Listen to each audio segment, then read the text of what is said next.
Grandpa, I have a history project about the 1920s. Please tell me about these years. Ah, yes. I was but a young boy in the 1920s. I was 20 years old. I remember it like it was yesterday. A big part of the 1920s was the prohibition of alcohol. Many people participated in organized crime to illegally trade alcohol.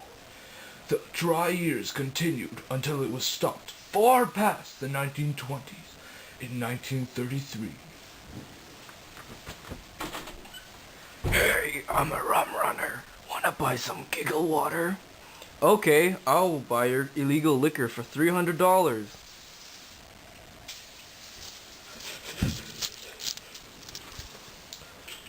Some Canadians smuggled alcohol to the United States to make money. It was illegal and known as rum running. In these years, Mackenzie King was the Prime Minister of Canada. Like Wilfrid Laurier, he used compromise to solve issues. He was also quite unorthodox, using his crystal ball to talk to his dead dog and mother. Please, Mother, tell me if I should make a 5-cent speech. So you think I should? Okay then. The 1920s was an important decade for the role of women in society.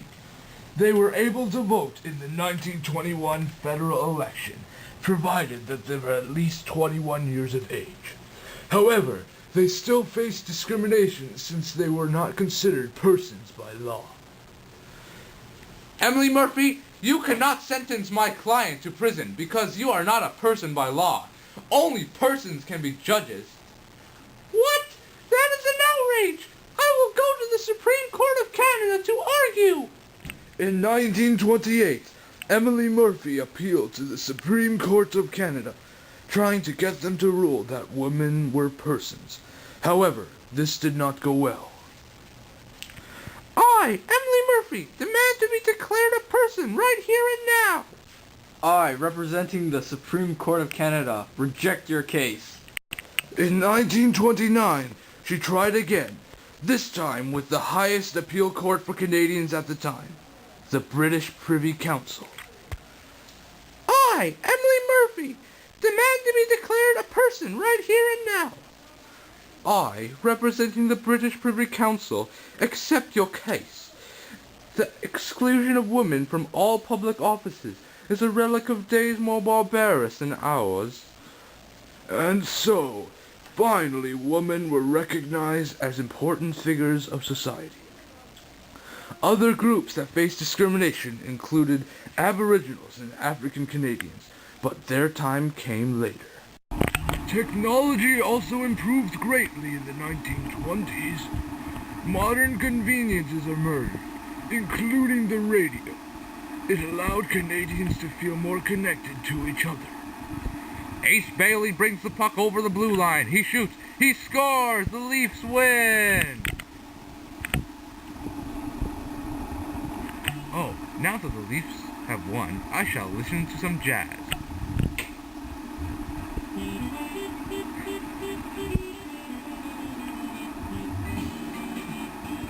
I remember listening to the voice of Foster Hewitt when he broadcasted Leafs games, and also the noise of jazz. It was the jazz age. The 1920s also experienced the business cycle. At first we were recovering from the war, but then in 1924, people started to prosper. Oh yes, I am rich. Britain and the rest of Europe are buying my wheat at all-time high prices.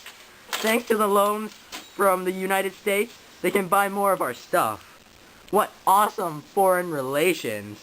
All the prosperity led to an increase in the popularity of the stock market. However, stocks became overinflated. They were measured by demand instead of the value of assets. I will borrow money from the bank and invest it all into stocks. There is no way I can lose. Eventually, on Tuesday, October 29, 1929, people realized their stocks were overinflated and started selling all at once. The stock market crashed, and everyone lost money due to stocks being near worthless. Oh no, I'm ruined! A bit of my power stocks are only $1 each. They used to be worth $57.57 each. Banks were unable to receive payment on their loans, and the entire economy was in ruins. After prosperous years, the end of the 1920s was the start of the Great Depression. Wow, that is amazing information. Thank you, Grandpa. I am dying. No! I will get 100 on this project for you, Grandpa. I will never forget the information you gave to me.